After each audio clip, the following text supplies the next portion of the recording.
যুক্তরাষ্ট্রে অধ্যয়নরত 5 চীনা শিক্ষার্থীর বিরুদ্ধে গুপ্তচর বৃত্তির অভিযোগ এনেছে মার্কিন কর্তৃপক্ষ।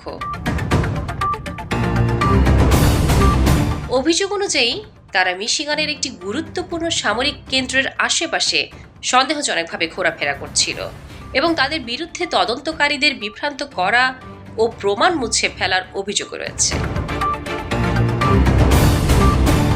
এফবিআই জানায় অভিযুক্ত শিক্ষার্থীরা সামরিক স্থাপনার ছবি তুলছিলেন এবং তাদের চলাফেরা সন্দেহজনক মনে হওয়ায় আগস্ট মাসে তারা নজরে আসেন।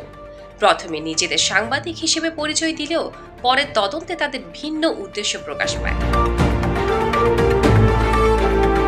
মার্কিন অ্যাটর্নি অফিস জানিয়েছে অভিযুক্তরা বর্তমানে পুলিশের হেফাজতে নেই, তবে তাদের আত্মসমর্পণ করার আহ্বান জানানো হয়েছে। এই ঘটনায় যুক্তরাষ্ট্রের চীন যুক্তরাষ্ট্র সম্পর্কেও আরও উত্তেজনা বাড়তে পারে বলে মনে করা হচ্ছে। ডেস্ক রিপোর্ট, চলমান নিউ ইয়র্ক।